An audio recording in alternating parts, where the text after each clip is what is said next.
Boa tarde a todos. Meu nome é Ana Paula Lemes, eu sou professora aqui no Instituto de Ciência e Tecnologia da Unifesp, no campus São José dos Campos. Eu quero agradecer a presença de todos e todas nesse webinar, que faz parte dos eventos em comemoração ao 4º mês do meio ambiente e 6º simpósio do meio ambiente, o CIMA. Esse é um evento realizado pelo Departamento de Gestão e Segurança Ambiental, em parceria com as divisões de gestão ambiental do campus São José dos Campos. E tem como tema geral inovação como ferramenta de transformação social e proteção dos ecossistemas.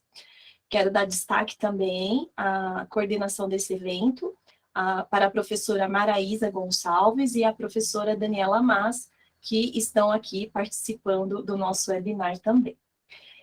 Então, inicialmente, eu vou dar algumas informações a respeito da plataforma, né? Nós estamos realizando essa palestra pelo Google Meet, e aí eu peço a gentileza, né, de que todos desliguem microfone e câmera, para que a gente evite interferências. Todas as perguntas ao palestrante, elas devem ser feitas pelo chat e a qualquer momento durante a apresentação, né? Os coordenadores do evento, eles vão anotar esses questionamentos e eles serão feitos no final da palestra, tá? Ao palestrante. Mais uma informação, né, para todos aqueles que desejam o certificado de participação do evento, né? Além da realização da inscrição, é necessário também a confirmação da presença no link que será disponibilizado no chat também, tá? E informa ainda que o fornecimento, né, do certificado vai ser dado àqueles que acompanharem a palestra em tempo integral.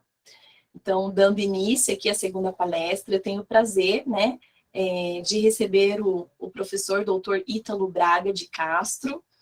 Muito obrigado, Ítalo, por ter aceito, né, o nosso convite, estar conosco aqui na tarde de hoje. O professor Ítalo, ele possui graduação em Ciências Biológicas pela Universidade Federal do Ceará, mestrado em Ciências Marinhas pelo Instituto de Ciências do Mar, Labomar, da UFC, e doutorado em Oceanografia pela Universidade Federal do Rio Grande. Atualmente, ele é membro efetivo da CETAC Brasil, pesquisador colaborador das instituições onde cursou o mestrado e o doutorado, e professor adjunto da Universidade Federal de São Paulo. Tem experiência na área de oceanografia, com ênfase em oceanografia biológica e química, atuando principalmente nos seguintes temas: química ambiental, impactos produzidos pela contaminação marinha, bioindicadores da contaminação marinha e toxicologia marinha. Então, hoje ele irá apresentar a palestra intitulada Plástico Biodegradável realmente existe? Estamos todos curiosos, professor Ítalo. Então, eu passo a palavra ao professor Ítalo e fique à vontade para iniciar a sua apresentação. Eu vou retirar aqui os avisos e aí você pode já compartilhar a sua apresentação conosco. Tá bem. Gente, então, muito obrigado. Eu que agradeço a oportunidade de conversar com vocês na tarde de hoje, nessa tarde gelada aqui no estado de São Paulo. Eu estou até acostumado com friozinho, morei muitos anos no Rio Grande do Sul, mas eu entendo que está um pouco demais aqui para os padrões paulistas, né? Paulistas e paulistanos. Então, eu agradeço muito o convite aí, fico feliz aí que, apesar da tarde gelada, muita gente com vontade de ficar embaixo da coberta. A gente tem aí 40 e poucas pessoas aqui acompanhando, e é sempre um prazer. Bom, a conversa que a gente vai ter hoje, né, ela vai ser pautada em uma palestra dividida em duas partes. Na primeira parte, eu acho até que, correndo um certo risco de chover no molhado, eu vou tentar caracterizar para vocês os problemas relacionados ao uso do plástico modernamente, né? Acho que todos têm acompanhado a mídia, também as fontes científicas e acadêmicas, né? Teses, palestras, artigos, e acho que está todo mundo mais ou menos entendendo que o plástico está entre os principais problemas ambientais do nosso tempo, né? Da nossa geração. eu acho que junto ali com mudanças climáticas, né, a poluição, em grande parte, a poluição causada pelo plástico, estão entre os principais drivers, né, os principais motores de perda de espécies, que é, talvez, assim, o maior impacto que um ecossistema pode sofrer, né, que é quando as espécies que lá estão afetadas por esses motores, tais como a mudança climática e a poluição, elas não toleram mais aquelas condições e se extinguem. Inicialmente, elas deixam de existir em locais e, em uma escala global, ela pode até se extinguir definitivamente do planeta. Então, todos os esforços dos organismos internacionais, e a esses esforços são aderidos também esforços locais e nacionais, é exatamente visando conter essa perda de biodiversidade, né? Que tem, como eu já mencionei, entre um dos seus grandes motores a poluição marinha, e em tempos modernos, fundamentalmente causada por resíduos plásticos de toda sorte e de todo tipo. Então, acho que nessa minha fala introdutória, a questão é deixar claro para os ouvintes aqui que o plástico, certamente, se não é o mais, está entre os principais problemas de poluição que afligem, né, diretamente a nossa geração. Então, um pouco do que eu vou falar aqui diz respeito a isso, né, no começo da palestra. A segunda parte da palestra, eu vou falar um pouco de uma das soluções que têm sido propostas, né, uma das possíveis soluções propostas para contornar, minimizar o problema do plástico, que são polímeros alternativos, né, materiais plásticos alternativos, tais como os biodegradáveis, né? E a gente vai entender se eles realmente existem ou não, né? Então, acho que essa é um pouco da ideia. Ao invés de compartilhar a tela, gente, para deixar um pouco mais dinâmico, eu vou fazer o seguinte, eu vou fazer isso aqui, ó. Então, vocês vão ver minha fotinha em cima do slide. Se a minha imagem tiver ficado muito pequena para vocês, vocês colocam um mouse ali em cima da minha tela e clicam no alfinete. Aí eu vou aparecer grandão. Eu só queria saber se o texto aparece normal ou se está invertido, está tudo certinho? Tá tudo certo, Ítalo. Tá Perfeito. legal. Então vamos lá, vamos começar essa nossa conversa. Bom, acho que um ponto de partida, eu dou essa palestra para biólogos, químicos, para pessoas que não são da universidade, então às vezes eu coloco algumas informações que talvez possam ser básicas para alguns, né? Mas buscando aí resgatar todos, que todos possam acompanhar o que eu tenho para falar ao longo dessa próxima 1 hora, eu vou fazer essa breve introdução para a gente entender que a maioria dos utensílios plásticos que nós temos na atualidade, eles têm como sua composição química predominante materiais poliméricos, né? E aí lá na química, o que é um polímero, né? Geralmente são moléculas muito grandes, formadas pela repetição de moléculas menores, que são conhecidas como monômeros.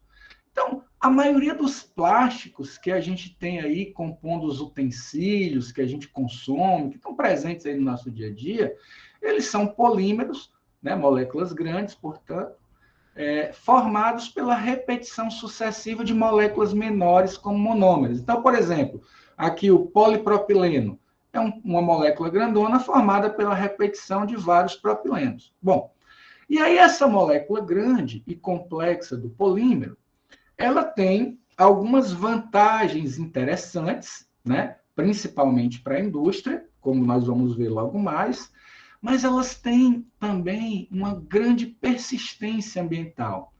O fato dos plásticos serem compostos por moléculas tão complexas é exatamente o motivo pelo qual os plásticos demoram muito para degradar. Recentemente, um amigo meu lá dos Estados Unidos publicou um artigo na PNAS que o título era Plásticos são para sempre, né? Obviamente, ele fez uso aí de uma licença poética. É claro que os plásticos não são para sempre, né? Mas eles realmente se degradam em uma escala de tempo bastante limitada, e nesse período, até ele sofrer degradação, a maioria deles, nós vamos ter que eles vão estar presentes no ambiente, podendo potencialmente causar vários danos. Então, em parte, a raiz do problema ligado aos plásticos modernamente é o fato deles serem complexos, compostos por moléculas grandes e complexas de difícil degradação. E aqui eu chamo a atenção. Quais são os fatores ambientais que competiriam para a degradação dos plásticos no ambiente? Bom, existem vários, mas principalmente dois são os mais importantes. Os materiais que estão disponíveis no ambiente, eles são degradados principalmente pela ação da luz, radiação ultravioleta, nos seus vários espectros, o que a gente chamaria de fotodegradação, e também podem ser degradados pela atividade microbiana, o que a gente chamaria de biodegradação. E o que acontece é que essas moléculas complexas, elas são resistentes aos dois, tanto à fotodegradação quanto à biodegradação.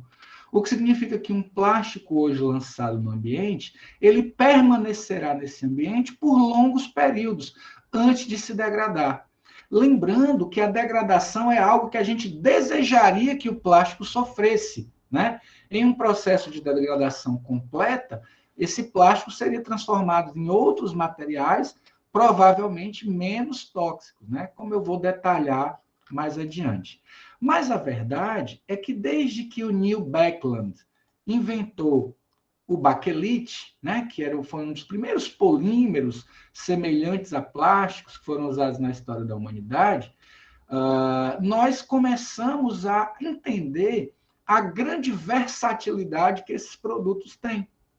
Ora, gente, materiais plásticos são usados em praticamente todos os setores do nosso cotidiano, praticamente em todos os setores da economia. E por que isso acontece?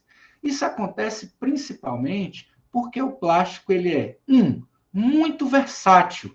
Dá para fazer quase tudo com plástico.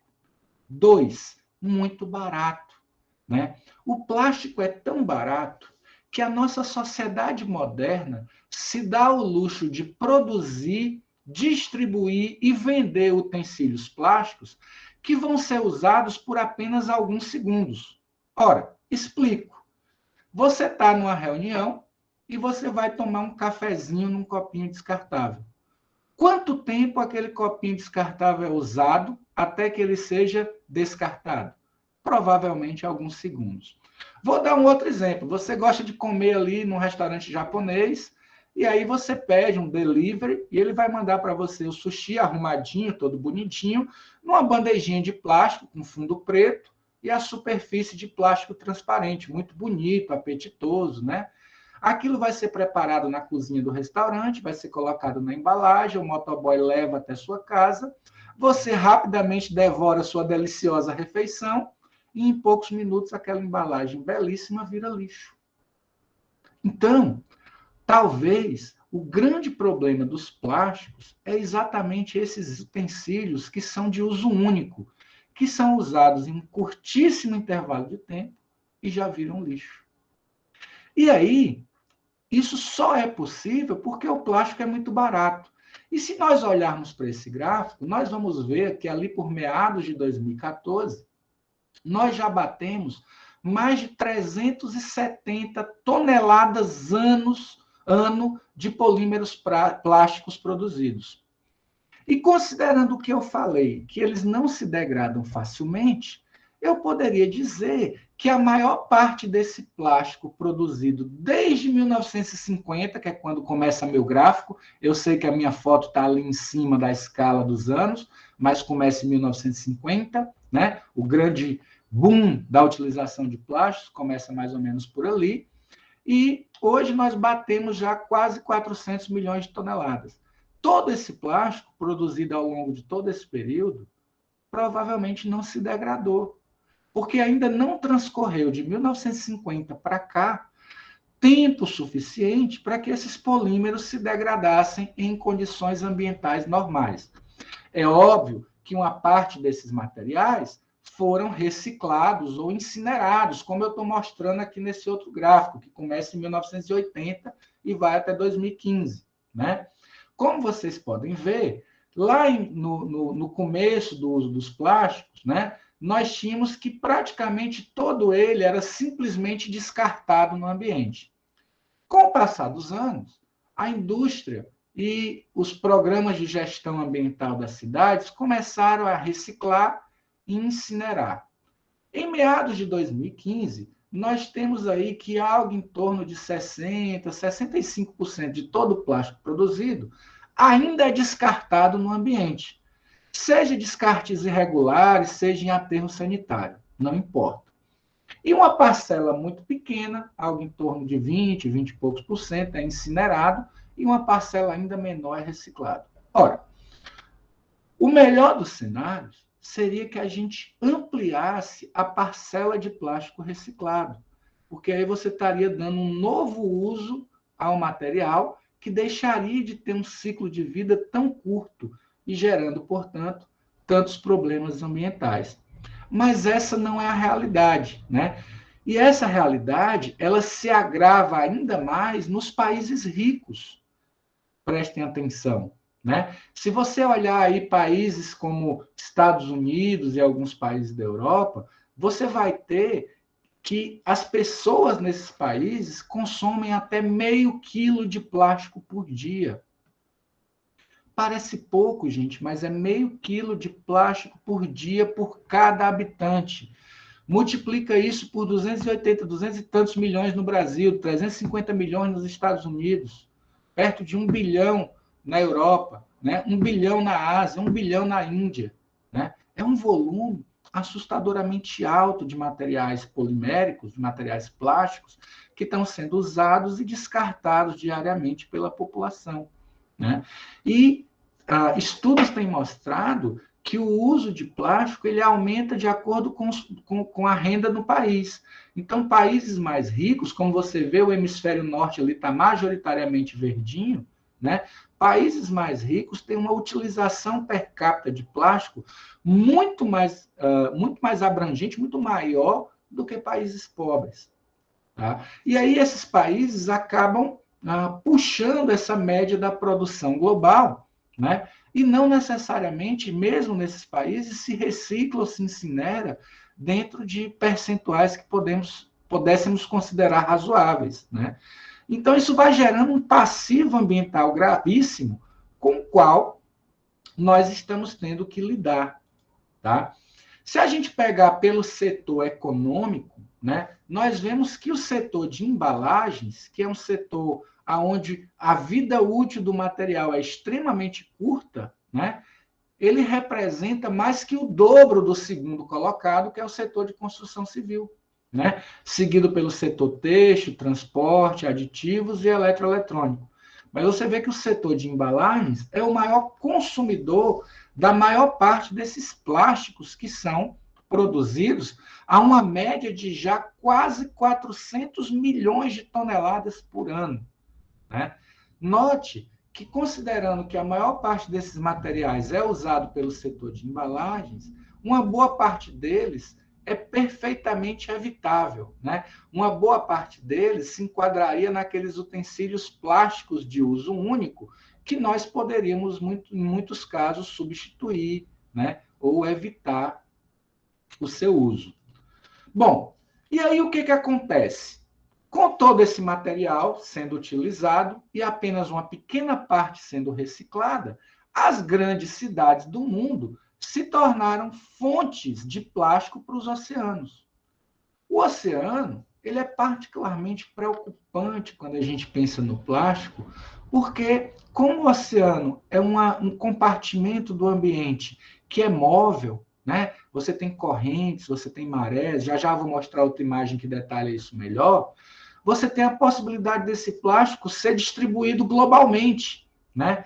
Então, o que acontece? O oceano acaba sendo um sorvedouro final de boa parte desse plástico que é gerado nas cidades, né? E uma vez que eles atingem os oceanos, eles acabam ciclando, né? Por diferentes localidades geográficas, por diferentes profundidades. E aí, eu penso que uma boa parte da plateia não está muito familiarizado com conceitos de oceanografia. Mas eu vou colocar aqui uns dados interessantes para vocês. Vocês sabiam que a maior parte do oceano encontra-se a mais de 1.000 metros de profundidade? Porque o oceano que a gente está mais familiarizado é a praia, né? Água no joelho, água na cintura. Mas a maior parte do oceano da Terra, 90% do oceano da Terra, está acima de 1.000 metros de profundidade. E 80% ou mais do plástico que chega nos oceanos, ele chega a partir do continente, a partir das cidades. Claro que tem uma pequena parte desse plástico que chega por deposição atmosférica, ou mesmo é depositado por navios que transformam no oceano, que transitam no oceano. Só que quando esse plástico ele cai no ambiente aquático, ele vai sofrer sistemas que podem, vai estar sujeito a processos que podem fazer com que ele afunde, volte à superfície, transite geograficamente em diferentes regiões. O resultado disso é que, ao longo das últimas décadas, o oceano acabou por mesclar globalmente a contaminação por plásticos, né? E mesmo em áreas muito remotas dos oceanos, mesmo nas zonas mais profundas, onde raramente equipes de pesquisadores conseguiram chegar, como lá nas fossas das Marianas, que ficam a mais de 11 quilômetros de profundidade, já foram encontrados resíduos de plástico lá, né? Em ilhas remotas da Polinésia Francesa, no Tahiti, né? Em paraísos do Caribe, né? Em todos esses lugares tem sido encontrado plásticos. E esses plásticos, eles chegam nessas localizações, nesses locais, de várias formas. Desde resíduos grandes, né, maiores que 50 centímetros, que chama de macroplástico, mesoplástico, entre 50 e 5 milímetros, abaixo de 5 milímetros, como os microplásticos, e mais recentemente, menores que 1 micrômetro, né, como os nanoplásticos. Então, os plásticos, na sua diversidade e variedade de tamanhos e formas, acabam chegando no ambiente.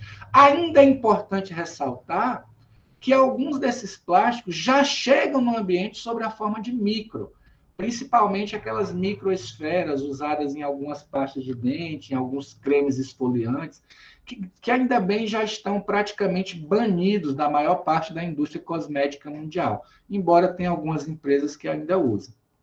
Os plásticos maiores, eles também podem formar microplástico pelos processos de intemperismo e fragmentação.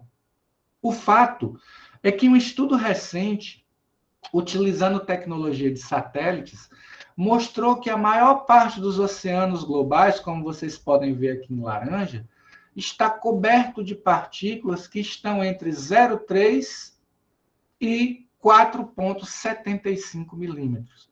Ou seja, a fração que atualmente nós reconhecemos como sendo microplásticos. Essas manchas laranjas, né, vermelhas mais escuras, representam áreas mais contaminadas, né? Enquanto que as manchas verdes representam áreas com menores níveis de contaminação. Como você pode ver, essas manchas elas são mais intensas próximas dos países e próximas a grandes economias do mundo, né? Como aqui na costa leste e oeste dos Estados Unidos, na costa leste e oeste da América do Sul, nas regiões aqui ao redor da Europa. Isso mostra que os adensamentos urbanos, onde muitas pessoas vivem, né, são os principais responsáveis pelo lançamento desses materiais no ambiente. Mas o que esses materiais causam de tão ruim? Bom, já foram documentados uma grande variedade de impactos ambientais relacionados com plástico. Eu acho que o mais comum para a maioria de vocês é o caso do animal ingerir ou se enroscar em plástico, como eu estou mostrando aí nessas fotos, né? Essa foto aí da tartaruga documenta um fenômeno chamado de pesca fantasma, né? Redes de pesca abandonadas acabam por enroscar animais que morrem afogados, né? Morrem paralisados ali, enroscados nessa rede. Além de que você tem a ingestão, né, de materiais por uma variedade da fauna. Mas é importante saber que os plásticos também causam impactos graves sobre organismos muito pequenos e que são importantes para o equilíbrio dos ecossistemas, né? Vermes marinhos, pequenos crustáceos e até micro-organismos já foram documentados com grânulos ou fibras de plástico dentro do seu corpo.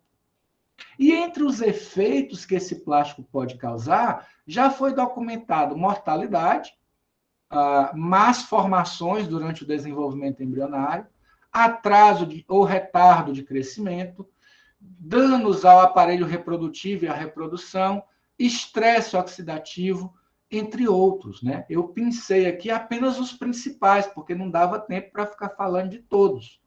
Mas é fato que os plásticos, nas suas diferentes formas, produzem vários danos aos organismos aquáticos. E eu falo aí desde micro-organismos, passando por animais, algas, até atingir seres humanos. Porque, na prática, como a biosfera é totalmente integrada, né, nós nos alimentamos de organismos aquáticos, nós convivemos com os ambientes naturais, uma parte dessa contaminação acaba chegando a nós, seja pela água que a gente bebe, seja pela comida que a gente come e, pasmem, seja pelo ar que a gente respira. Então, vou só mostrar rapidamente 3 artigos recentes que mostraram impactos do microplástico sobre a saúde humana. Esse é o mais recente deles, é de um grupo holandês, que documentou pela primeira vez a presença de microplástico em sangue humano. Eles trabalharam com 22 doadores e encontraram, entre esses 22 doadores, concentrações de plástico bastante razoáveis na corrente sanguínea dessas pessoas, inclusive plásticos pertencentes a diferentes tipos, né? A diferentes tipos de polímero, polietileno, polipropileno, PVC. Um outro estudo também assustador é o fato de terem recentemente, esse foi no ano passado, encontrado microplástico associado à placenta humana, né? Então, veja, a placenta que envolve e protege os nossos bebês durante o período gestacional, encontraram partículas plásticas associadas a esse órgão, a essa estrutura embrionária, né, que foi também publicado no artigo do periódico Environmental International, né, primeira evidência de microplástico na placenta humana. Também, e agora de um grupo brasileiro, foram encontrados microplásticos no pulmão de pessoas, né, em um estudo realizado por brasileiros, né. Eles encontraram várias partículas de microplástico de diferentes tamanhos e de diferentes composições associadas ao pulmão humano. Isso mostrando que, óbvio, há microplástico no ar que nós respiramos e, portanto, nós estamos inalando esses materiais. Ainda existem, gente, muitas dúvidas do que esses microplásticos podem causar quando estão na placenta, quando estão no pulmão, quando estão no sangue humano. Mas, certamente, a maioria das autoridades de saúde pública apontam que danos imediatos, agudos, e até situações crônicas, como aumento da predisposição a desenvolver cânceres e outros problemas tumorais, podem acontecer como resultado desse contato com microplástico. E aí, aqui eu preciso dizer mais uma coisa importante. Esse microplástico, ele não é só uma partícula, ele libera substâncias também, né? Os plásticos, eles contêm aditivos, pigmentos, né? Substâncias que são usadas na sua produção, que podem ser liberadas tanto para os organismos aquáticos como para os seres humanos. Outra coisa, as partículas plásticas, uma vez que elas estão no ambiente, elas podem se associar, e isso acontece de fato, a outros poluentes. Então, uma partícula microplástica que está no ar da cidade de São Paulo, ele não é só microplástico. Ele é microplástico, mas um monte de poluentes atmosféricos que estão aderidos a ele. E o que acontece quando você inala essa partícula de microplástico associada a substâncias químicas perigosas? O que acontece com os organismos aquáticos? Quando nós colocamos sal na comida, o sal vem da água do mar evaporada. Naquele sal tem microplástico. Né? Estudos recentes têm apontado microplástico em saquinhos de chá, né? Que a gente usa para preparar o chá. Estudos recentes têm apontado microplástico em uma variedade de itens que nós utilizamos na nossa alimentação. Então, não se trata simplesmente de um problema ambiental, mas trata-se também de um problema de saúde pública e, diria, global, né? Não é um problema mais local. Bom, dito tudo isso e desenhado esse cenário um tanto quanto triste, eu perguntaria: quais são as soluções? A maioria dos pesquisadores do mundo entendem que as soluções elas são múltiplas. Não há uma bala de prata, não há uma solução única para resolver o problema do plástico no mundo.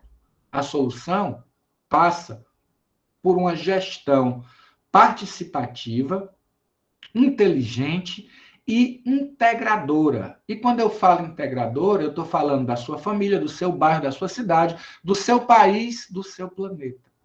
Né? Em geral, a política dos 3 R's, né? Reusar, reciclar e reduzir, é muito bem-vinda para evitar esse problema. Usar os utensílios plásticos mais vezes para dar a eles um ciclo de vida maior e evitar que a indústria tenha que produzir novamente para repor. Reciclar o material de que é feito aquele utensílio plástico para que aquele material entre de novo na cadeia produtiva. E reduzir sempre que possível o uso. Né? Se você pode evitar, por que não fazê-lo? Né? Reduzir o uso.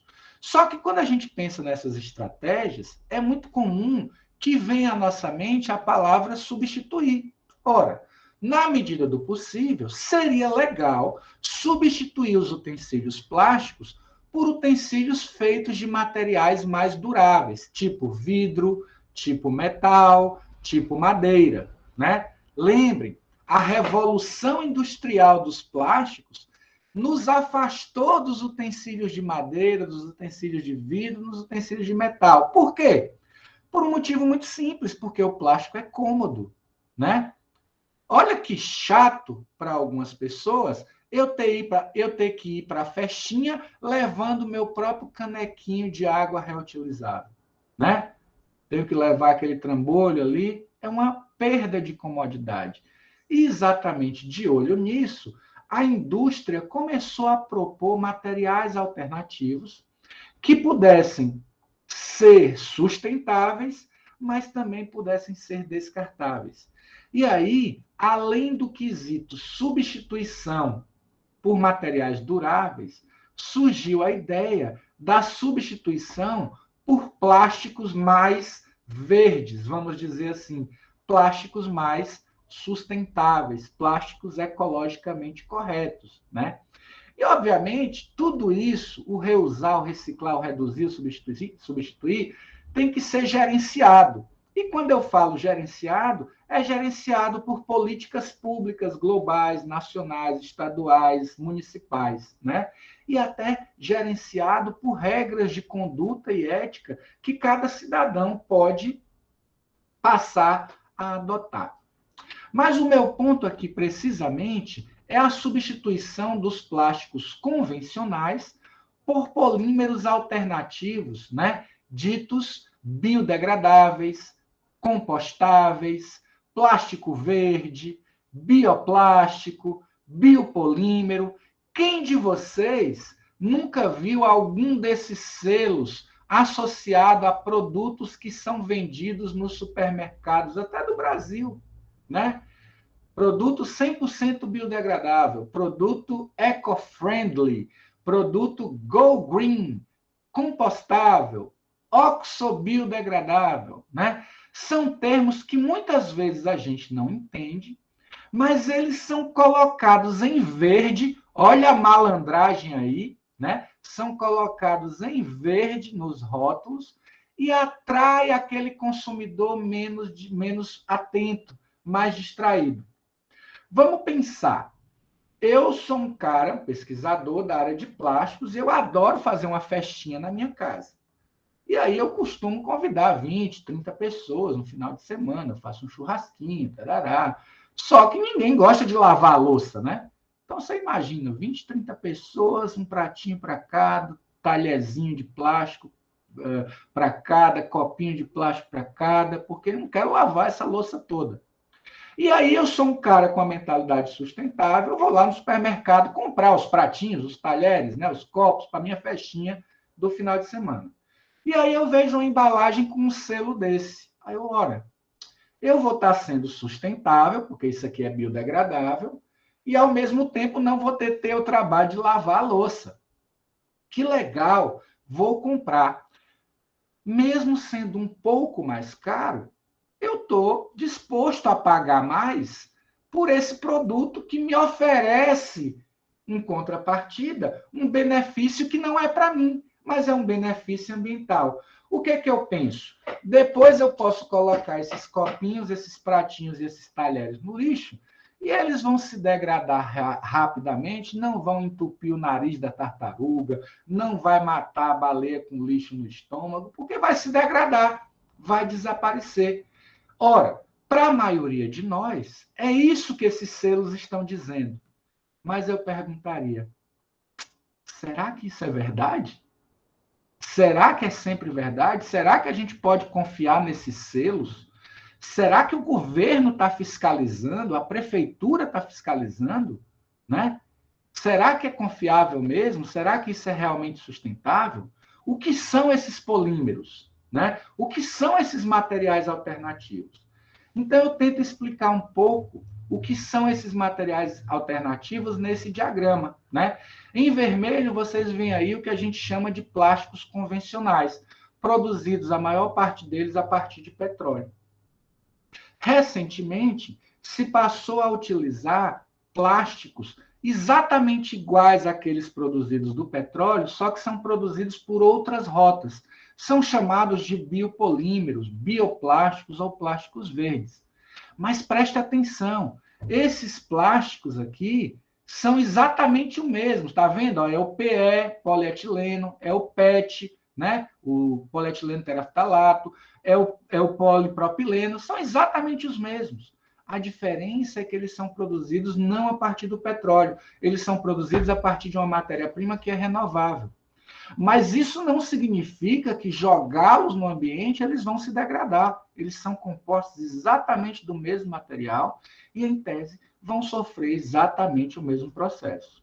Agora, do outro lado do meu círculo, nós temos aqui PLA, PBS, PHVD, PBAT, PCL, que são produtos, esses sim, considerados biodegradáveis.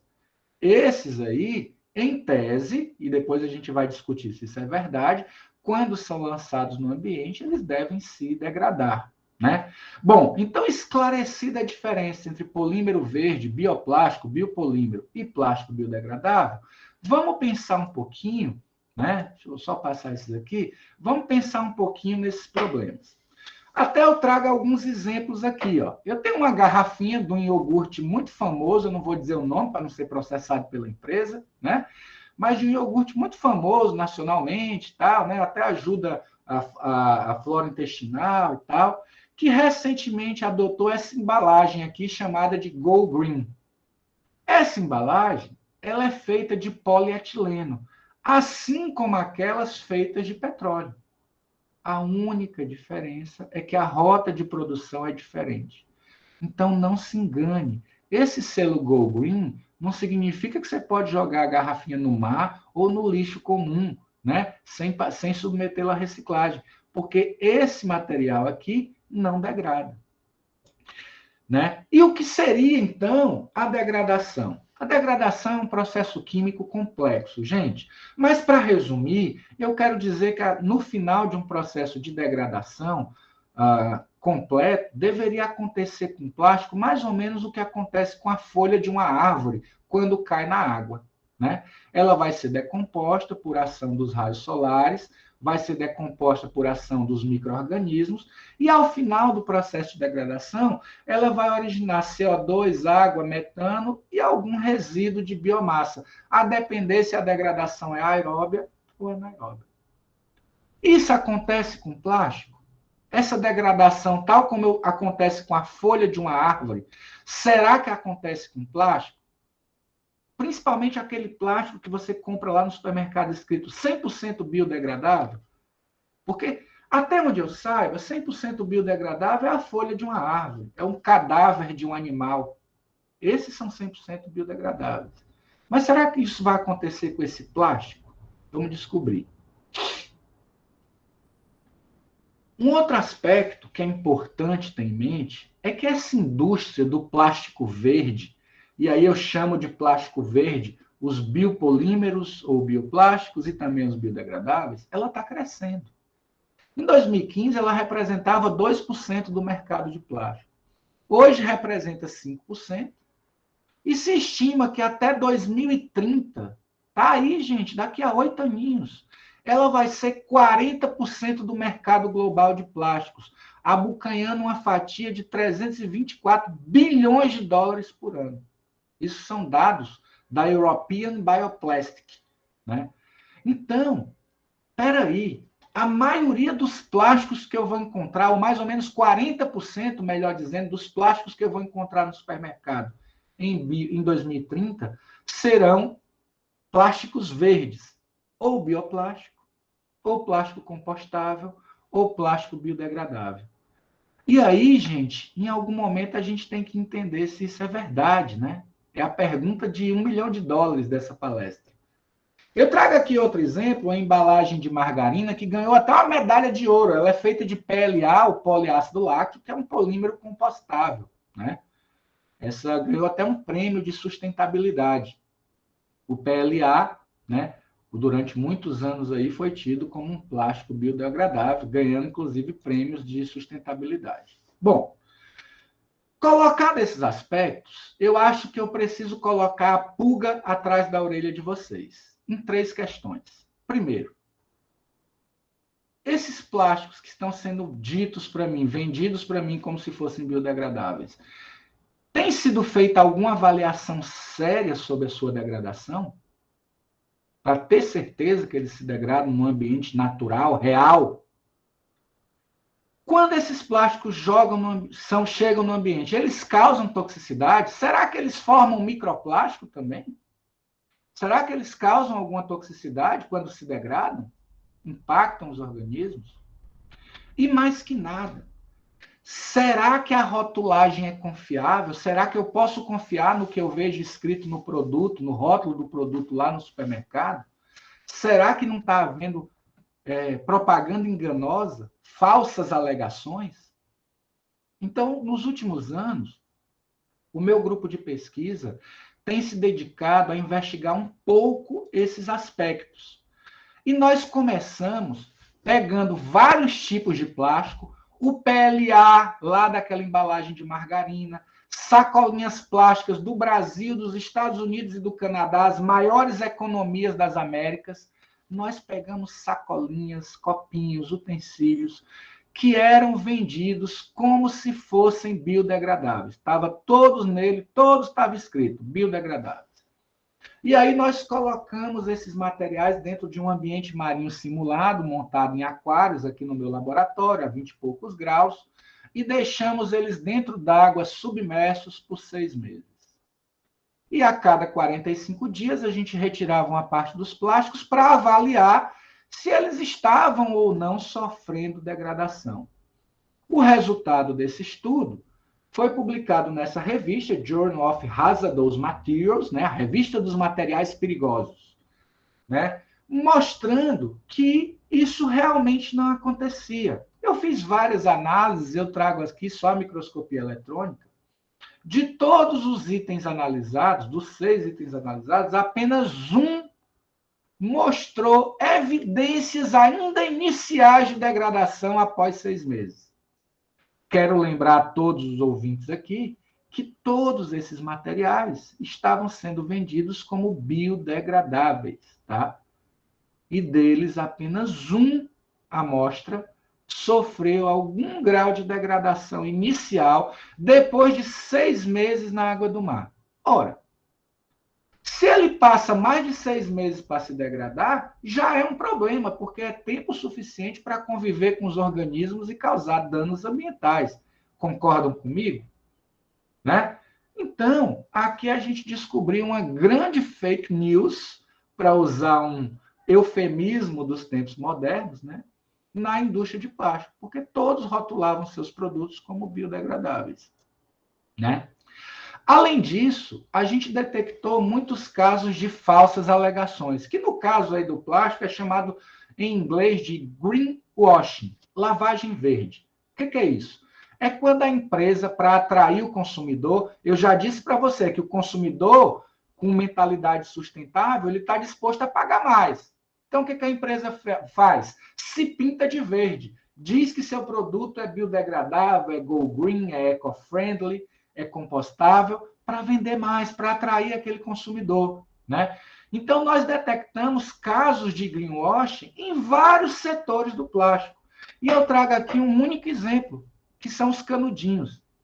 Eu acho que vocês lembram, um pouco antes da pandemia, viralizou mundialmente um vídeo de uma tartaruga com um canudinho preso na sua narina, né? Os caras tirando ali num procedimento pré-cirúrgico, canudinho.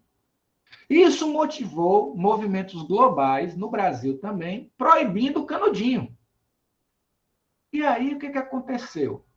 Rapidamente, as lanchonetes, bares, restaurantes começaram a oferecer canudinhos cuja embalagem estava escrito o quê? Que eram biodegradáveis. Coloquei aqui até uma foto. Esses aqui são os meus canudinhos do meu estudo. Foi o que eu fiz. Eu identifiquei as 8 principais marcas de canudinho vendida no Brasil, comprei todas e levei para o laboratório para analisar. Galera, chuta aí quantos desses canudinhos plásticos que diziam no rótulo que eram biodegradáveis realmente eram biodegradáveis? Nenhum. Zero. Nenhum desses canudinhos era biodegradável, né? E todos tinham a informação biodegradável na embalagem, deliberadamente enganando o consumidor. Deliberadamente enganando o consumidor. Esse estudo bobo com os canudinhos, nós publicamos um artigo na Environmental Science and Policy, em 2020, né, mostrando que a substituição do plástico de uso único por aqueles chamados de biodegradáveis, né, levava a casos muito graves de falsas alegações, né, e que, no caso do Brasil, 100% das marcas de canudinho que nós tínhamos investigado, embora estivessem alegando que eram biodegradáveis, na verdade não o eram. Uma outra farsa violenta que tem aqui no Brasil é os produtos chamados oxobiodegradáveis. Isso aqui é plástico comum, polietileno ou polipropileno, adicionado de um aditivo que apressa o processo de fragmentação. Então, de fato, em 6 meses a 1 ano, essa sacolinha se fragmenta. Só que esses fragmentos não sofrem aquela degradação que eu falei lá no início, formando água, CO2, metano e biomassa. Forma o quê? Forma microplástico. Então, os caras inventaram um negócio para vender mais, dizendo que era sustentável, e o negócio é pior ainda para o ambiente, porque ele não só não é biodegradável, como ele acelera a formação de microplástico. Olha como essa imagem é poderosa, né? Mostrando uma sacolinha que se transforma no adubo para uma planta. Dá vontade de chorar e de comprar, se fosse verdade, porque não é. Oxobiodegradáveis são plásticos convencionais com aditivos que aceleram a sua fragmentação, mas não a sua degradação. O resultado disso é acelerar a formação de microplástico. Não é o professor Ítalo que está dizendo isso, é o Parlamento Europeu. Os oxobiodegradáveis, escutem bem, os oxobiodegradáveis já foram proibidos na Europa. Não pode ter mais esse produto lá. Porém, vários países do mundo continuam a ignorar algo que foi proposto como uma solução, mas é até pior. É a raposa tomando conta das galinhas. E aí, eu comecei a me perguntar, tá, mas se eu quiser fabricar um produto biodegradável, eu quero fabricar copinho biodegradável de verdade, esse material, ele precisa ser certificado. E aí eu fui avaliar as normas técnicas que são usadas para certificação. E o que a gente viu? Uma tristeza ainda maior. as normas técnicas usadas para certificar materiais plásticos, elas não reproduzem as condições do ambiente real. Bom, para certificar um material, você coloca no solo a 50 graus por tantos meses, se degradar tantos por cento, então é biodegradável. Ou você coloca na água do mar, com determinadas condições de temperatura e tal. Gente, lembra que eu falei que o oceano é a maior parte do planeta? E o oceano profundo é a maior parte do oceano? O oceano profundo, ele é escuridão total e frio abaixo de 4 graus. Escuridão total e frio abaixo de 4 graus, praticamente não tem micro-organismos decompositores. E aonde vocês acham que aquele copinho que você comprou no supermercado pagou mais para parecer sustentável vai parar depois que chegar no mar? Ele vai parar no oceano profundo, a 4 graus, sob escuridão total. E ele vai se degradar naquela condição? Não vai se degradar. Mas, apesar disso, ele recebeu o certificado de biodegradável porque ele se degradou numa condição experimental de laboratório que é completamente diferente do mundo real. Vamos pensar o hemisfério norte, o norte do Canadá, os Estados Unidos, a Europa, a Escandinávia. Países frios que o solo fica abaixo de 5, 10 graus o ano inteiro. Aí o cara certifica para se degradar a 30 graus e assume para o mundo inteiro que vai se degradar. E, gente, isso é a norma técnica. Eu não estou batendo na indústria, eu não estou batendo no presidente da República, eu não estou batendo no consumidor de plástico, não. É a norma técnica feita pela ISO, pela ABNT, pela STM, pelos maiores órgãos do mundo de certificação. Elas estão erradas. Elas não certificam o material reproduzindo condições reais aonde eles potencialmente chegam quando são erradamente descartados no ambiente. Quando eu publiquei esse artigo, o cara lá da ISO me escreveu, queria brigar comigo, dizendo que queria me encontrar para ter uma discussão muito acalorada no próximo congresso do tema. Eu disse, não, amigo, não quero ter discussão acalorada, eu quero que vocês façam normas técnicas que certifiquem a biodegradabilidade de um plástico a 4 graus. No permafrost da Europa, no permafrost da Suécia, Finlândia, Dinamarca, que garanta que degrade, mesmo que aquilo chegue a 4 graus. E se não degradar, então não pode ser chamado de biodegradável. É errado. Porque o consumidor, que está lá na ponta, que compra, ele acha que é biodegradável como a folha de uma árvore, quando, na verdade, é uma mentira deslavada. Então, a análise dessas normas técnicas, dizendo que elas estavam erradas no mundo inteiro, foi publicado de novo na Revista dos Materiais Perigosos, Journal of Hazardous Materials, né? E causou um grande bafafá. Até hoje recebo e-mails grosseiros por causa desse artigo. Né? Gente, nenhuma norma de certificação avalia se a degradação forma ou não microplástico. Isso é um absurdo. Isso é um absurdo. Né? Bom, então tentando aqui, gente, responder à pergunta do início da palestra. Existe plástico biodegradável? Sim, existe. Alguns plásticos, como PHB, né, PBSA, podem sofrer degradações em condições ambientais. Tá? Só que aí a triste notícia, esses plásticos não são usados comercialmente. Esses plásticos são usados apenas experimentalmente. Por que eles não são usados comercialmente? A resposta é simples. Ou são caros, ou não são suficientemente versáteis para, por exemplo, fazer um copinho que sirva ao mesmo tempo para bebida quente e bebida gelada, porque o copo pode desmanchar. Então, sim, existe plástico biodegradável, mas entre os que estão disponíveis para venda no mercado, nenhum é. Eu tenho uma aluna de doutorado, a Beatriz Moreno, ela está fazendo uma pesquisa em vários supermercados do Brasil. Nós já chegamos a mais de 100 produtos, todos rotulados como biodegradáveis. A premissa é, se tem um rótulo de biodegradável, a gente compra e analisa. Mais de 100 produtos analisados, todos com rotulagem de biodegradáveis. Nenhum deles de fato é. Nenhum deles de fato é biodegradável em condições ambientais reais. Isso é uma tristeza. Aqui eu coloquei essas temperaturas, são as temperaturas das normas técnicas usadas em cada um desses ambientes para certificar a biodegradação. Note que a temperatura mais baixa em uma norma técnica é usada para água doce, 21 graus. Ora, de novo, 90% do oceano, que é a maior parte do nosso planeta, está abaixo de 4 graus.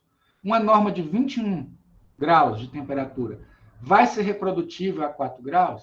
Essa é a minha pergunta, né? Dito isso, gente, meu pensamento mostra, me indica, me sugere que nós temos aqui uma pirâmide de problemas para resolver no que diz respeito à governança dos plásticos biodegradáveis. O primeiro ponto é o consumidor, que precisa ser conscientizado. O consumidor precisa saber o que é biodegradação, o que é plástico verde, o que é biopolímero, o que é compostável, o que é biodegradável, para saber escolher e comprar, porque o poder é da nossa mão. Se a gente não comprar, não vai ter oferta. Depois, o mercado e os fabricantes têm que começar a rotular, tem que ter leis que proíbam a venda, que proíbam a rotulagem errada, né? As empresas, os grupos que fazem certificação precisam criar normas que sejam mais reais em relação ao ambiente real, e o governo precisa criar leis e fiscalizar. Não adianta proibir o canudinho na sua cidade, para na semana seguinte todos os bares e lanchonetes estarem cheios de canudinhos de plástico, dizendo que são biodegradáveis, sem, na verdade, selo. Tem que fiscalizar. E nesse aspecto, como fiscalizar, como avaliar se um material é biodegradável ou não, nós da academia podemos ajudar fortemente. Bom, gente, esse era o recado que eu queria dar para vocês. Espero que eu não tenha sido muito catastrofista, né? E me coloco a partir de agora à disposição aí para tirar quaisquer dúvidas que vocês tiverem. Muito obrigado por me ouvirem até agora. Bom, eu que tenho que agradecer a Ítalo, a excelente palestra, né? Eu conheci o professor Ítalo recentemente, né? E gostei muito do trabalho dele, depois nós entramos em contato, né? Então, justamente por isso, por esse olhar diferenciado, né? Eu acho que a ciência tem que ter mais isso, da gente questionar, né? A base é essa, assim, ter uma opinião formada e e colocar as coisas para serem discutidas, né? Olha, será que isso que você está me afirmando é certo mesmo? Então, eu falo muito isso para os alunos, né? Construam a sua opinião e não se deixem enganar, sempre avaliem, sempre desconfiem, sempre investiguem para que a gente tem muito fake news consciência, né? Assim, até nos produtos, nos comerciais, né? A gente vê exatamente isso, né? Uma coisa bem científica, falando como uma solução, assim, avassaladora, e a gente sabe que a finalidade, na verdade, muitas vezes é vender, não é resolver. Resolver é sempre mais difícil. Então, Ítalo, muito obrigado, foi uma palestra excelente para a tarde de hoje, os alunos fizeram as suas perguntas aqui, já vou começar fazendo isso, né? Mas a gente tem muitos elogios, a discussão foi fantástica, todas as definições e questionamentos que você colocou aqui hoje, né, com certeza contribuíram para o nosso conhecimento. Então, fica aí o meu agradecimento, tá? Bom, eu que agradeço, né? Eu que agradeço a oportunidade. Eu vou começar com as perguntas, então. Deixa eu abrir aqui a planilha, tá? Então, eu vou começar com a pergunta do Lineker. Ele colocou assim, olha, tem algum programa ou ONG que consiga retirar plásticos do fundo do oceano ou só quando eles chegam ao litoral? Eu desconheço se há algum programa que retire do fundo, né? Porque a viabilidade econômica e técnica para fazer isso, ainda mais como eu falei, né? A maior parte do oceano está acima de 1.000 metros de profundidade. Até extrair petróleo, que é muito lucrativo, dessa profundidade, é uma tarefa complexa. Imagine retirar microplásticos, seria uma atividade filantrópica sem grande retorno financeiro. Então, eu desconheço qualquer iniciativa nesse sentido. O que acontece é que os microplásticos, eles flutuam por um tempo e a eles aderem vários organismos, eles se tornam mais densos, né? Cria ali uma plastisfera, um biofilme, e eles tendem a afundar. E uma vez no sedimento, seria um inferno, tecnicamente falando, separá-los, né? Então, não acontece. Outra coisa, eu até aproveito para pontuar que esses trabalhos das organizações não governamentais de limpeza de praia, eles são lindíssimos, mas eles têm uma única finalidade, a conscientização. A limpeza de praia é enxugar gelo, tá, gente? Você limpa a praia hoje, amanhã ela está do mesmo jeito. Não estou dizendo que vocês não devem ir. Eu até faço campanhas de limpeza de praia com finalidade científica, para entender o lixo que está ali, tentar entender de onde veio, se veio do turista, se veio do morador local, se veio da própria água que trouxe, se veio de um rio. Então, isso é ciência, é interessante. Tá? E a campanha de limpeza, mobilizando muitas pessoas, como tem, por exemplo, o Ocean Conservancy, que é a maior ONG do mundo a fazer esse tipo de ação, né? É importante, mas é meramente educativo. Tá? Você não vai limpar a praia, a gente chama Beach Cleanup, né? O Ocean Cleanup Day, né? Mas, na verdade, não é limpeza, é conscientização. A gente vai ali naquele trabalho de limpeza para ludicamente mostrar para as pessoas que aqueles materiais estão ali onde não deveriam estar, tá? Mas a solução não é fazer mais campanhas de limpeza, não é botar mais a prefeitura contratar mais limpeza para a praia, botar mais gente limpa. A solução não é essa, de jeito nenhum. Isso é enxugar gelo, tá, gente? O que a gente tem que fazer, enquanto sociedade, é reusar, reciclar, substituir, mas de forma adequada e planejada. Acho que é isso, Ana. Ok. Vamos aqui, então, para a próxima pergunta. A próxima pergunta é do Jefferson Oliveira. Escreveu assim: há o risco de microplásticos serem levados através do ar e irem contaminar outras regiões? Não só há o risco, como de fato acontece. Por exemplo, você tem microplásticos na Antártica, e lá não tem ninguém morando, não tem, né? Como é que eles chegaram lá? Ou pela atmosfera, ou pelas correntes oceânicas marítimas. Então, sim, há o transporte de microplástico, tanto pela água quanto pela atmosfera, né?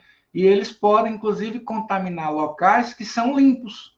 Então, você vai, por exemplo, dentro de um parque nacional, de uma área de proteção ambiental, né? Uma reserva biológica, uma área de proteção ambiental, que ali nada pode, não tem nenhuma atividade, nem turismo, às vezes, em alguns lugares pode, e tem contaminação. Eu tenho ostras contaminadas por microplástico que vieram do Atol das Rocas. O Atol das Rocas não vai ninguém lá, só cientista. E tem microplástico nessas ostras. Chegaram lá ou da atmosfera ou das correntes oceânicas. Então, sim, acontece transporte, sim. Legal. A próxima pergunta é da Samara Gouveia. O monitoramento integrado à pesquisa e às políticas públicas dos oceanos, quantos aos microplásticos, são eficientes atualmente para promover pressão dos impactos humanos de maneira conscientizadora? De certa forma, sim. Né? Por quê? Porque a gente está vendo um movimento das políticas nacionais e internacionais que certamente estão sendo a pressão, a força motriz, né, que pressiona esses movimentos políticos as campanhas de conscientização, as ONGs e os cientistas que geram dados. Ainda no ritmo muito abaixo do que a gente precisa, isso sem dúvida, né? Mas nós temos aí, por exemplo, convenções globais sobre a biodiversidade, conversando sobre o plástico. Você tem aí os objetivos da Agenda 2030 para um mundo sustentável, né? Algumas das ODS conversando com metas, né? Focadas em microplástico. Você vê, por exemplo, no Brasil existe um Plano Nacional de Resíduos Sólidos, é uma lei que explica como tem que ser a coleta, disposição, tratamento. Óbvio, tudo isso tem uma série de dificuldades logísticas e implementação, né? Às vezes você tem uma lei, a lei não pega. Por quê? Porque não tem dinheiro para implementar. Precisava de 10 mil caminhões de lixo para o Brasil e não tem, né? Enfim, e por aí vai. Mas, assim, eu sinto que a pressão tem produzido, pelo menos, a discussão, que eu acho que é o ponto de partida para qualquer sociedade resolver seus problemas, né? Mas muito longe do que a gente precisa, né? Mas eu quero dizer, por exemplo, que a Europa agendou para 2025 a proibição de todo plástico de uso único. Se vão cumprir ou não, não sei. Mas isso é legal, né? Porra, os caras foram corajosos, agendaram o fim do plástico do uso único. Por que não proíbe do dia para a noite? Eu também não posso matar as pessoas que trabalham na indústria de fome, né? Então, um plano para reempregar essas pessoas, realocar essas indústrias, né? E aí planeja-se, então em 2025 a gente proíbe, porque até lá essas indústrias já vão estar dedicadas a outras atividades, eu não vou provocar desemprego em massa, ao mesmo tempo que eu consigo proibir o plástico de uso único, né? Então, há ações, longe do necessário, mas há ações. Tá pertinho, hein? 2025 tá Muito aí. perto, muito perto. A Vamos gente ver se eles vai. vão cumprir. Foi Tenho certeza audacioso. que todo mundo vai prestar atenção agora, se isso aí vai ser cumprido ou não. A próxima pergunta é da Larissa Nunes. Ela pede assim uma breve explicação de como foi organizado o LabPlus e como vocês conseguiram unir esforços com outros países, especialmente os europeus, no que tange ao estudo dos microplásticos. Quem foi essa pergunta? Foi da Larissa Nunes. Ah, Larissa, eu nem sabia que ia, assim, porque eu nem divulgo muito que eu estou no LabPlus, mas tranquilo. O LabPlus é um projeto, talvez o maior projeto de pesquisa do mundo ligado à investigação de de plásticos no planeta Terra. Ele tem 6 work packages, né, pacotes de trabalho, e ele é formado por 16 instituições da Europa, Espanha, Portugal, Inglaterra, Alemanha, vários países da Europa, e tem uma única instituição fora da Europa, que é a Unifesp, aonde eu estou envolvido, né, exatamente com esse universo dos bioplásticos, né, dos plásticos biodegradáveis. Eu não participei do consórcio inicial, era uma avaliação em 2 etapas. Na primeira etapa, eles foram muito bem avaliados e receberam uma crítica. A crítica é: vocês estão fazendo um projeto global, pedindo 5 milhões de euros para investigar plástico, e vocês não estão investigando plásticos biodegradáveis. Então, eles foram aprovados para a segunda etapa de seleção, mas com essa crítica. E nesse meio tempo foi que o professor Ricardo Beiras, da Universidade de Vigo, entrou em contato comigo, porque nessa época eu já tinha publicado alguns trabalhos com plástico biodegradável. Eu não tenho certeza se os meus trabalhos foram os primeiros do mundo falando desse problema do plástico biodegradável, tá? Mas eu sei que certamente foi dos primeiros a ganhar grande repercussão. Aquele primeiro trabalho dos aquários, que eu mostrei, que eu envelheci os plásticos, aquele trabalho foi citado 14 vezes num novo regramento da União Europeia para plásticos biodegradáveis, né? Aquele trabalho de canudinhos, lá, que eu fiz aqui no Brasil, foi publicado, foi citado 4 vezes no documento do Parlamento Europeu que mudou a regra de plásticos biodegradáveis lá. Eu sou muito orgulhoso, né? Não consegui produzir a mudança no meu país, mas parece que estou ajudando os europeus. Bom, e aí, com base nessa repercussão desses 2 trabalhos, o professor Ricardo entrou em contato comigo e me convidou para integrar um Work Package 5, né, que é o que investiga os plásticos biodegradáveis. E desde então eu tenho participado com eles, basicamente ajudando a desenhar experimentos, né, para entender como os plásticos realmente são biodegradáveis ou não, e também propor novas normas de certificação. Eu quero dizer que, recentemente, a gente tem começado a se desentender um pouco do ponto de vista ideológico, porque eu acho realmente ainda que as normas técnicas devem simular o máximo possível condições ambientais reais. E ele acha que a gente pode fazer uma mera estimativa matemática, sabe? Se degradou a 20, a 4 vai levar mais tempo, mas degrada. E eu quero crer que não é bem assim. Mas são divergências honestas, entendeu? Não é uma briga. Mas eu quero só dizer que, porque eu não sei o que é que vai resultar do LabPlus daí para frente, né? Mas é um projeto maravilhoso, lindo, gigantesco. São 16 instituições, 17 com a Unifesp, a única fora da Europa que participa, né? E 5 milhões de euros, né? Muita grana aí para fazer ciência. Que bom que o Parlamento Europeu destinou esse dinheiro para essa finalidade nobre. Bom, tem que ficar orgulhoso mesmo, Ítalo. É um feito, né? Parabéns. E eu acho que divergências são riquíssimas, na verdade, né? lógico. Quando você tem alguém que diverge, você tem que ou aceitar ideias novas ou reafirmar as suas. Então, de qualquer jeito, você aprende, né? Sim, então, obrigado por compartilhar essa, essa questão da divergência com a gente, né? Sempre é rico no conhecimento. A próxima pergunta é da Larissa Ferreira. Ela diz assim: qual seria uma forma de viabilizar o uso de polímeros alternativos em questão de preços? Eu acho que a gente está um passo antes disso, né? Porque eu acho, e talvez a Ana seja até mais adequada do que eu para responder essa pergunta, mas eu quero crer que ainda não há polímeros que realmente sejam biodegradáveis e sejam economicamente viáveis, assim eu digo, em larga escala, né? A Ana me falou há pouco de era um composto de amido, né, Ana, que você me falava há umas semanas atrás. Isso.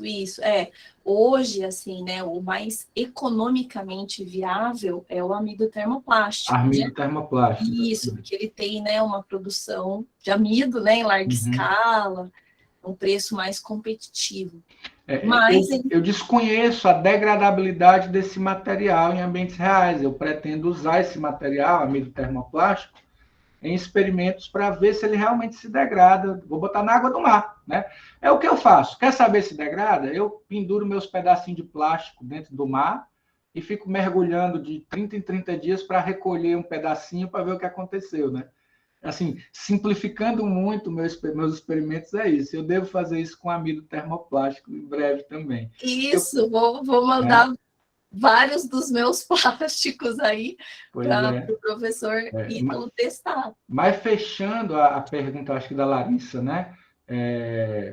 Existem algumas iniciativas, mas eu ainda não. Eu, por exemplo, quando eu comecei a estudar isso, eu tinha algumas convicções que foram desmoronando. E foi um pouco do que eu tentei mostrar na palestra, né? Hoje, eu não saberia dizer qual é o polímero plástico que seria ideal para usar, né? Não saberia responder essa pergunta. Que fosse versátil, pudesse usar com bebida quente e fria, moldável, tudo que um plástico precisa ser, e ao mesmo tempo viável. Agora, independente de ser o amido termoplástico, o PHB ou qualquer outro, que são alguns dos promissores, uma vez que tecnicamente eles se mostrarem biodegradáveis e sustentáveis para o ambiente, bom, cientificamente, tecnicamente, está provado que eles são top. Beleza. Aí acho que aí é hora do governo entrar com subsídio, né? Fazer com que a indústria comece a migrar do polietileno, do polipropileno, de tudo que eles têm aí, na medida do possível, para essa nova tecnologia, né? Porque também, claro, eu quero salvar os ecossistemas, mas eu não quero matar as pessoas de fome. Então, eu não quero que a indústria de plástico exploda e desempregue milhões de pessoas pelo mundo afora, não, né? Então, eu acho que nessa hora, e aí a minha visão de mundo, né? Eu posso estar errado, a mão do governo deve entrar fortemente, criando regulamentações e fornecendo apoio para que a indústria de plástico migre para polímeros que realmente sejam sustentáveis. Eu acho que essa é a minha visão, assim. Eu concordo contigo, Ítalo. Eu acho que primeiro é averiguar essa biodegradação, né? Primeiro passo. O segundo é fazer todo o estudo que já foi feito para os polímeros convencionais para diminuir custo, para melhorar a propriedade. E depois, ainda em conjunto, né? Processos que viabilizem a produção em larga escala num preço competitivo. Então, assim, temos vários passos aí, né? Mas a gente precisa começar a se mexer, né? A investigar, a ir nesse caminho. Bom, a próxima pergunta é do Saulo. Ele fala o seguinte: boa tarde, gostaria de saber uma opinião em relação aos plásticos biodegradáveis voltados para o estudo de biomateriais. Se a aplicação desse tipo de material tende a crescer, por exemplo, a aplicação em próteses, tendo em vista os possíveis danos que os microplásticos podem causar. Sim, na verdade, o que acontece? Os materiais plásticos, né, polímeros dos mais variados, que são usados como próteses, né, em cirurgias, né, pela medicina, geralmente eles incorporam materiais, penso eu, que são atóxicos, são inertes, que não fazem liberação, e óbvio, aí você já tem regulamentações muito mais severas do que as regulamentações ambientais para permitir o uso de um determinado material desses em pessoas, né? Óbvio, seria interessante estudar, por exemplo, agora que a gente descobriu que tem plástico no sangue das pessoas, mas será que pessoas que são portadoras, né, que têm próteses de polímeros, eles têm esses polímeros, né? Seria interessante estudar. Mas até onde se sabe, esses materiais têm um grande potencial de minimizar a rejeição, exatamente por serem inertes, né? Então, eu vejo como um caminho promissor. Veja bem, a questão não é abolir o plástico do mundo. Existem aplicações fundamentais onde o plástico, por ser leve, moldável, barato, ele vai continuar a ser usado, né? E deve continuar a ser usado. O que a gente tem que atacar são aquelas maiores fatias da pizza, né? Que estão ali, por exemplo, na indústria de embalagens, esses itens de uso único. Isso sim tem que ser a preocupação ambiental. A próxima pergunta é do Matheus Verzani.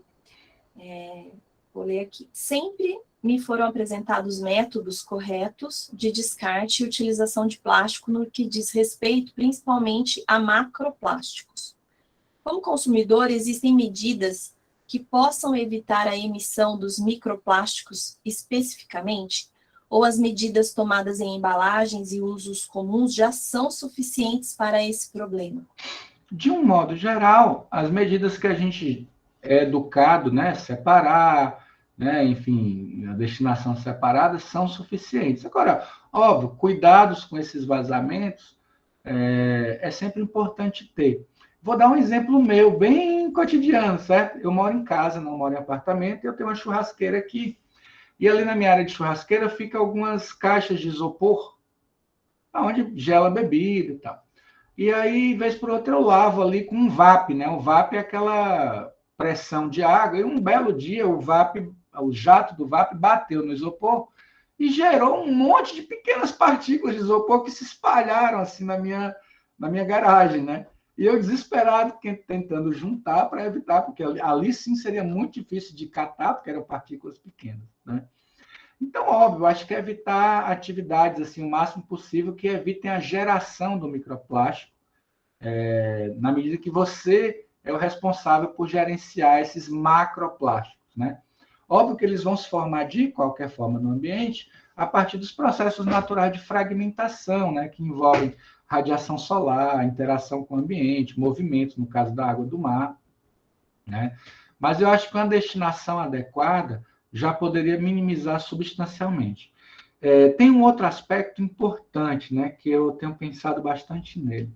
Uma boa parte dos microplásticos, na verdade, em muitos estudos, a maioria dos microplásticos encontrados em ambientes costeiros recentemente são fibras têxteis. A maior parte das nossas roupas, gente, são sintéticas, então, portanto, em última instância, são plásticos, são polímeros, poliamida, né? Talvez a Ana possa dizer outros, porque eu não sou da química, né? Mas eu lembro da poliamida, por exemplo, que está presente largamente. Então, quando você lava a roupa, seja no tanque, seja na máquina de lavar, muitas fibras se desprendem e aquela água que sai ali da máquina ou do esgoto, né, do cano, ele vai levar naturalmente muitas fibras, né, que acabam não sendo separadas nas estações de tratamento e acabam sendo lançadas no mar por emissário submarino. Um aluno meu de mestrado, ele está perto de defender agora, o Vitor, ele fez um estudo de microplástico em ostras e mexilhões aqui do estuário do Santos. E aí eu vou dar 2 spoilers para vocês. O primeiro, Santos tem a maior concentração de microplásticos em moluscos já avaliados no planeta Terra. A gente pegou os últimos 190 estudos publicados e Santos bate recorde, tanto considerando os valores máximos quanto considerando os valores médios, né? É a maior concentração de microplástico no tecido desses animais. Lembrando que ostra e marisco a gente come, hein? Aqui no litoral de Santos. O segundo spoiler é que 90, 95, em alguns casos 98% disso é fibra, né? Que tem origem têxtil, né? Então, eu tenho começado a pensar um pouco nisso, assim, de como poderia se evitar. Eu tenho que estudar, na verdade, né? Eu não sei se as estações de tratamento removem, quero crer que não, né? Que o peneiramento, o gradeamento não é suficientemente eficiente para remover essas fibras têxteis, né? E eu estava pensando assim, o filtro da própria máquina para lançar o efluente, né? Eu sei que já tem alguns estudos aí que os caras compraram máquina de lavar roupa, lavaram a roupa e coletaram a água para ver quantas fibras tinham, né? Então, eu queria ver mais estudos dessa natureza aí para tentar entender e talvez propor ideias, né? E esse é um problema, assim, que nos aflige diariamente, né? Se houvesse uma solução e a gente pudesse minimizar a emissão de fibras resultantes da lavagem de roupa.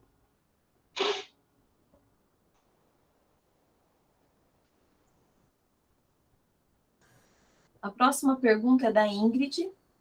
Ela diz: existe algo além da redução que nós, estudantes e consumidores, podemos fazer para lidar diretamente com o microplástico? Ou essa ainda é uma questão em aberto? Olha, o microplástico, assim, com o plástico, além de reduzir, você pode fazer separação, tentar destinar para reciclagem, você pode substituir por outros materiais, né? Além de reduzir o uso, você substitui, né? Começa a levar. Eu ando na mochila com um copinho, ele é plástico, mas se liga aqueles copinhos telescópicos, eu ando com ele na mochila para onde quer que eu estou. Estou com minha mochila, eu não faço mais uso em lugar nenhum, por mais sofisticado que seja o lugar, eu puxo o meu copinho lá, telescópico, para beber, né? Então, acho que essas são medidas. O microplástico, em particular, eu acho que as questões assim que estão muito mais longe do nosso poder, né? Porque, óbvio, uma das coisas seria evitar o uso de cosméticos, cremes dentais que usem esses abrasivos. Mas no Brasil, eu já dei uma checada nisso, a maior parte dos esfoliantes e cremes dentais com partículas, eles não usam mais plástico, né? Evitar o glitter, por exemplo, no carnaval, o glitter é plástico, né? Quer dizer, são medidas assim que podem minimizar o problema, mas eu vejo que essas ações elas têm que ser muito mais dos nossos políticos e governantes do que individuais, entendeu? Você tem que transformar as coisas em lei, né? Sempre vai ter alguém que vai usar glitter, né? A menos que alguém resolva proibir o glitter, né? Enfim, então você tem que ter normas, né? Normatização e não deixar pela boa vontade da população. Senão a gente fica aí, então não precisa mais de polícia, vamos dar uma arma para cada pessoa e todo mundo faz a sua própria segurança. Opa, não é assim que funciona, né, cara pálido? A próxima é do Luiz Henrique. Eu acho que vem meio que de encontro até com esse seu último posicionamento. Ele fala assim: o que fazer para resolver a questão dos microplásticos na água, sendo que tarefas essenciais do dia a dia, como lavar a roupa, contaminam a água? Não vou mais lavar a roupa? De novo, eu acho que tem que partir alguma empresa aí daqui a pouco, uma empresa dessa de máquina de lavar devia investir nisso, né? Buscar uns engenheiros aí que estabelecesse um filtro que removesse 90% das fibras. Então, ela vai poder cobrar uns 300 mangos a mais na máquina de lavar e fazer uma propaganda verde, né? Olha, a nossa máquina é a única que remove 90%. Você sabia, olha, tem até o comercial na cabeça. Você sabia que 90% dos microplásticos na zona costeira é fibra e vem da sua máquina de lavar roupa? Pois temos a solução. Temos aqui a primeira máquina de lavar que remove 90 e tantos por cento da fibra da água de lavagem, comprovado por nossos cientistas da Unifesp, né? E você vai pagar um pouco mais, claro, mas é uma máquina sustentável. Quer dizer, né? Problema aí para os engenheiros. Eu acho que vão chamar você para fazer a propaganda, Né? hein? A Bianca pergunta: um dos pontos que mais me trazem segurança no quesito verde é a conscientização das pessoas para que optem por outros meios que sejam menos agressivos ao meio ambiente. Será que, além dessa parte de conscientização e novos produtos, não existe uma maneira de degradar esses plásticos e até mesmo microplásticos? Ferramentas que funcionam em escala laboratorial, não tenho dúvida que existem, né? Eu posso irradiar com uma lâmpada UV que em 1 hora equivale a um ano de sol. E eu acelero o processo. Só que a viabilidade de aplicar isso em ambientes reais, e principalmente no mar profundo, né? Voltando ali para a nossa primeira pergunta, que já acumula grandes quantidades, é muito grande. Então, nesse momento, é muito mais prudente que as nossas energias se voltem para conter a liberação, né? E mais à frente, para remediar o que já está sujo. O Jefferson Oliveira, ele pergunta: empresas que alegam comercializar plásticos biodegradáveis poderiam ser processadas por propaganda enganosa? Tem duas categorias. Aquelas que usam um plástico convencional e simplesmente colocam no rótulo, isso é crime. E podem ser passíveis de crime. Inclusive o IDEC, que é Instituto de Defesa do Consumidor do Estado de São Paulo, fez um estudo sobre greenwashing. Até andei trocando uns e-mails com ele, né? Mas mais educativo para alertar a população. Mas se ele usa deliberadamente sem ser, quer dizer, ele bota lá um polietileno, que a gente sabe que não é biodegradável, e simplesmente bota o rótulo, ele está passível de estar cometendo um crime. Por outro lado, se ele usou uma norma técnica de certificação, mesmo que a norma seja ruim, não garanta degradação, ele está dentro da lei, entendeu? Então, o que a gente tem que fazer é mudar as normas de certificação. E é um trabalho difícil porque essas normas são mundiais, né? E o cara da ISO já ficou chateado quando eu critiquei as normas dele. Então, não estou vendo uma grande ação nesse sentido em pouco tempo.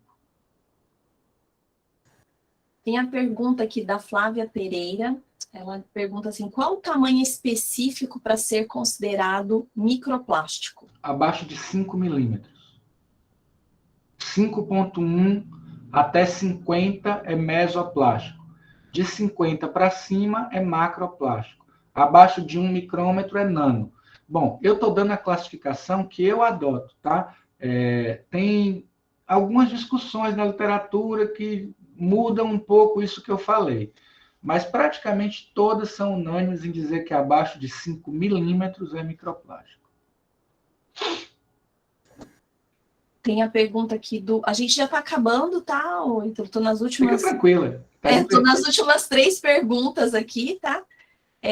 O Saulo pergunta: então, se levar em conta o descompromisso das empresas que trazem a palavra biodegradável em seus produtos, contudo a realidade seja diferente para esses produtos, é correto dizer que a fiscalização e a aprovação desses produtos seja o problema principal, já que as condições do mundo real são diferentes? Exatamente. Eu acho que o grande problema hoje, porque, olha, sem a certificação é aquilo que diz é biodegradável ou não é. A certificação é baseada em normas. E as leis, às vezes, usam essa certificação. Então, a primeira coisa que tem que mudar é a certificação, né? Usar certificações que simulem o mundo real para garantir, né? Só que isso aí seria uma briga jurídica mundial, assim. Mas, enfim, no mundo utópico, a gente teria que revogar todas as certificações e adotar uma certificação baseada no mundo real, para que o produto pudesse ser chamado de biodegradável. Eu não vejo isso como viável, mas seria o desejável. Nós vamos aqui para as 2 últimas perguntas. Essa pergunta é novamente do Jefferson Oliveira. Ele colocou assim: há alguns dias foi noticiado que cientistas da Escola de Química e Biociências Molecular da Universidade de Queensland, na Austrália, descobriram que as larvas do Zophobas morio, espécie de besouro, relativamente comum, podem comer poliestireno, isopor, graças a uma enzima bacteriana em seu intestino. Há alguma linha de pesquisa nesse sentido aqui no Brasil? Sim, tem vários estudos que usam micro-organismos, que usam insetos. Eu mesmo já dei parecer em vários estudos que usam insetos para degradar, né? E aí seria uma forma de controle biológico dos microplásticos. É algo bastante interessante, né? Tem grupos no Brasil que selecionam micro-organismos que são, digamos, mais competentes. São ferramentas biotecnológicas, né? Assim como tem as bactérias comedoras de petróleo, lembra? Tem as bactérias comedoras de plástico, né? Mas ainda não tem assim um produto tecnológico, vamos dizer, que possa ser utilizado, né, para resolver realmente esse problema. Mas pesquisas sobre o tema há várias, inclusive no Brasil. Para encerrar, então, a última pergunta do Gustavo, já que ele está falando de futuro aqui, né, vai ficar por último. A pergunta é: diante do aparecimento de mais empresas verdes, com falsas alegações nos produtos em relação à biodegradação, por fins lucrativos, qual a consequência que o senhor espera que irá acontecer futuramente? Hoje, essa pergunta é excelente, tá? É Gustavo, né? Isso, Gustavo. É excelente essa pergunta, Gustavo. Parabéns. Que eu acho que isso toca numa questão que a gente falou pouco aqui. Vamos lá, isso é a minha percepção. Eu estou tentando escrever, elaborar alguma coisa para escrever algo sobre isso, né? Mas eu estou tentando contar com a ajuda de alguns amigos que são. É uma área nova, chama psicologia ambiental, né? Que tenta entender os mecanismos psicológicos ligados a comportamentos ambientais. Mas vamos lá. Está provado, muitos estudos já mostram que, em média, a população global está disposta a gastar mais por produtos que tragam um benefício ambiental. Ora, isso é massa, né? Porque tu imagina, eu estou disposto a pagar mais por um produto que não traz um benefício direto para mim, traz um benefício coletivo. Isso mostra que as campanhas, a política, né, conseguiu produzir um bom grau de conscientização. Claro que tem exceções, sempre vai ter o porcalhão que joga papel de bala na praia, claro que vai ter, né? E tem umas questões de comodidade que mesmo pessoas conscientes também podem jogar, né, ter esse comportamento. Mas não é nisso que eu estou querendo falar. O que eu estou querendo falar é que hoje nós temos uma população global razoavelmente consciente e disposta, inclusive, a pagar mais. Em algum momento, a proliferação desses fakes vai ficar clara. Por enquanto, poucas pessoas sabem disso, né? Toda palestra que eu dou sobre o tema, as pessoas, nossa, é isso mesmo, né? Mas isso não é surpresa para a Ana que estuda polímeros, né? Mais ou menos ela conhecia esses detalhes. Então, na medida em que esse conhecimento virar domínio público, o que será que vai acontecer? As pessoas não vão estar mais disponíveis para pagar mais por produtos sustentáveis. E a gente vai ter perdido um valor que demorou para a gente conquistar. Porque as pessoas estarem dispostas a pagar. O consumidor do passado perguntava só quanto custa. O consumidor do futuro, e muitos de nós já somos consumidores do futuro, pergunta quanto custa, a quem beneficia o meu ato de consumo e como é o processo ambiental desse ato de consumo, né? E às vezes, ponderando esses três fatores, eu estou disposto a pagar mais num chocolate que não escravizou as pessoas lá da Guiné-Bissau para colher o cacau. Pago mais nesse chocolate, né? Ou pago mais num copinho que seja de fato biodegradável. Só que eu começo a entender que esses selos são falsos, aí eu não sou bobo, né? Pô, eu estou gastando meu dinheiro a mais e os caras estão me enganando, vou voltar para o convencional. Então, acho que o grande risco é da gente perder a confiança do consumidor e a disponibilidade dele em fazer um esforço em benefício ambiental, né? Que hoje tem, está provado, sim, vários estudos já fizeram isso aí. Tem estudos que até quantificam quantos dólares a mais o cara está disposto a gastar. Isso é lindo. Mas se a gente começa com muita enganação, quando a notícia correr, então vou voltar para o convencional, estou jogando meu dinheiro fora. Essa é a grande preocupação. Acho que é isso. Realmente, parando para pensar, realmente é o que pode ocorrer, né? Um prazo curto e a gente tem que tomar cuidado mesmo. Bom, então, Ítalo, eu gostaria de agradecer mais uma vez a sua participação, Foi uma tarde muito enriquecedora para a gente. A discussão foi excelente, então a gente aproveitou demais. Tá bom? Eu vou encerrar, então, essa segunda palestra do dia. Quero agradecer a participação de todos, né? A gravação dessa palestra e das demais que estão ocorrendo ao longo do mês será disponibilizada no canal do YouTube Gestão Ambiental Unifesp, né? Inscrevam-se. O professor Ítalo tem um canal riquíssimo. Posso até colocar aqui. Por favor, coloque. É um canal. Vou ver só aqui que eu não lembro de cabeça o endereço. Em material, né? Eu já assisti. É um canal de química ambiental. Esse canal ganhou corpo, claro, durante a pandemia, que são as aulas que eu dou para os meus alunos, né? Está aí no chat, colei no chat. São as aulas que eu dou para os meus alunos, mas as aulas acabam sendo sempre num tom muito parecido com dessa palestra, né? Vocês vão ver umas mais antiguinhas que a aula não está tão boa, mas depois eu fui aprendendo a editar vídeos e aí melhorou. Sim, a gente foi se qualificando na arte, né, das edições aí. Então, acessem também, tá, as redes sociais, o Facebook e o Instagram, do @DGA-Unifesp. Caso tenham dúvidas, né, ou queiram falar com o Departamento de Gestão e Segurança Ambiental da Unifesp, entrem em contato por algum desses canais. Então, eu vou encerrar esse CIMA, né, essa comemoração do meio ambiente. E mais uma vez, né, ficamos aí à disposição de todos. Vocês encontram facilmente nossos e-mails também, caso queiram entrar em contato. Bom, então vou encerrar as atividades de hoje. Até mais, gente. Muito obrigado. Muito obrigada, Ítalo.